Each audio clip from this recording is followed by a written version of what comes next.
once you get up to, the Russians are already responding with, under U.S. pressure, incidentally, to move to expand radically their offensive nuclear weapon system, to put it on launch on warning, which is extremely dangerous. They're deteriorating economy during the so-called reforms. The computerized systems are falling apart. We've come very close to accidental nuclear war, and this substantially increases the risk, and sooner or later it'll happen, just by what's called in the trade normal accidents, meaning the kind of accident that you know is going to take place in any complex system, but you don't know when.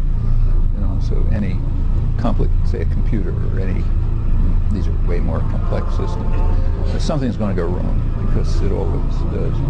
And if it happens to go wrong, say goodbye to each other.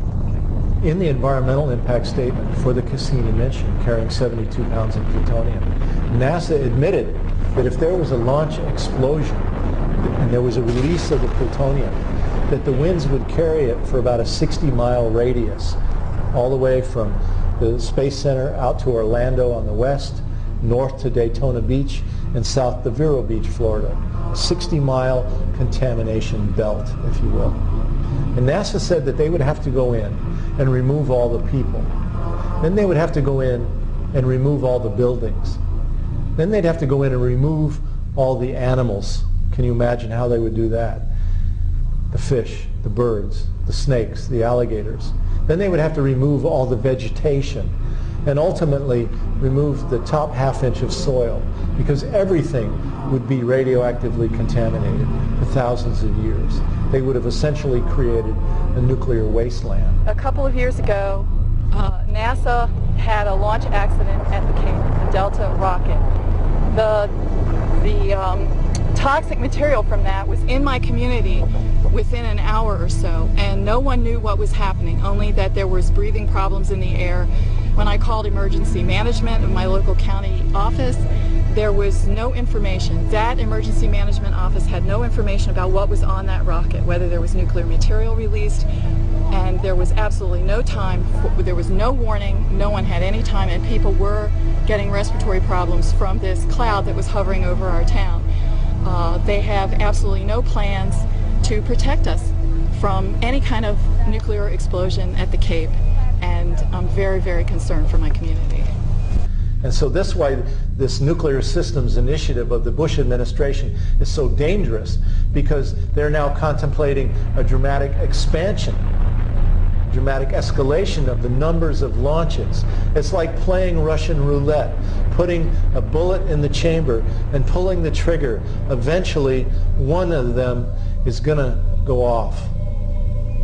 I mean, the militarization of space is a real threat to survival, serious threat to survival.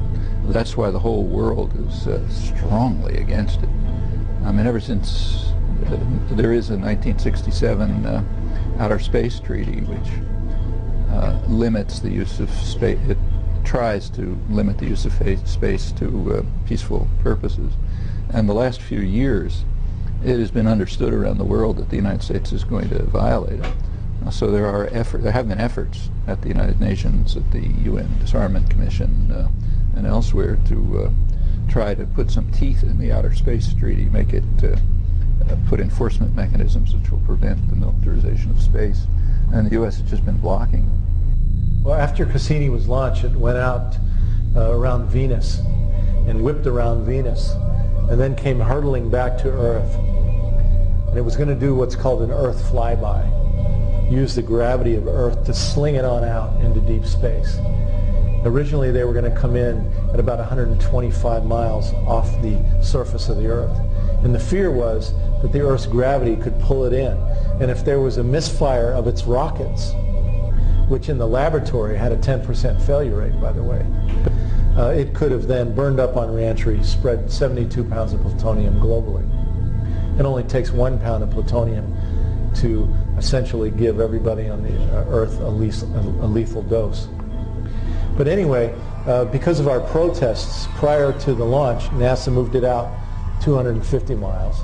And then prior to the slingshot that came around in 1999, They moved it out to about 500 miles, so that as it did its maneuver, its flyby maneuver of the Earth, there was a lot less likely chance that it was going to fall into the Earth's gravity and be sucked in. This was a major victory for us, actually. Not very well reported in the media, but we forced NASA to move Cassini hundreds of miles farther from the Earth as they did that flyby. Fortunately, the Cassini flyby went without any problem, and it's now going out into deep space on its mission.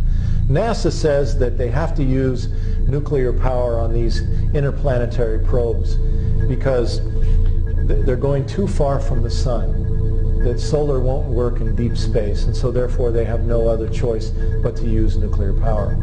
But it's interesting because the European Space Agency is doing a mission called Rosetta. It is going way out into deep, dark space, and they're using solar power. They've developed high-efficiency solar cells for deep space missions because they don't rely on nuclear power. They don't have a nuclear industry that is controlling the planning process within the European Space Agency. In the last 10 years, NASA's budget has been cut by about 40%. And this has turned NASA to go to the Pentagon, whose budget has been growing all the time. NASA now is saying to the Pentagon, okay, everything we do from now on will be dual use, meaning every mission we do will be carrying military and civilian payloads. We know that the recent Columbia shuttle accident had on board 3 military missions. We were told by the media that they were just studying bugs and moss on board, but in fact they had 3 military missions, including Star Wars planning missions. And so again, the weapons corporations have taken over the space program, and they're hiding behind it, using it in order to go out and create these new testing programs for Star Wars, because they don't want the American people to understand the depth of the plans for moving the arms race into the heavens. I call it pyramids to the heavens. The aerospace corporations are the new pharaohs of our age, building these pyramids to the heavens, and we, the taxpayers, will be the slaves. We'll turn over our education. We'll turn over our health care. We'll turn over our children's future and get very little in return, just like the slaves at the time of the pharaohs. You know, we know there are so many plans that are underway now for space technologies that are secret. There's a whole thing called the black budget, where even the Congress of the United States doesn't even know about these secret programs underway. So we're just scratching the surface here with what we understand. But clearly what we understand is frightening, and what we don't know should be even more frightening to us. And in the end, we're told all of this is being done in order to make our lives more secure. But the truth of the matter is, our lives are becoming more insecure because of all these programs and plans. We're making the world more unstable. We're creating more enemies around the world. We're creating new arms races. We're draining the treasury, taking money out of protecting our children's future. All of this is going to make our lives more insecure. We know that the Bush administration and their corporate allies are going to do everything they can to restrict civil liberties as opposition builds to their plans for this corporate domination. We saw in New York City, when there was big demonstrations there recently, that the police wouldn't allow the people to even have a march permit. And they began, as people arrived to just attend a rally, they tried to push them away, not allowing them even to come to that. We're seeing more and more of these intrusions into our civil liberties around the country.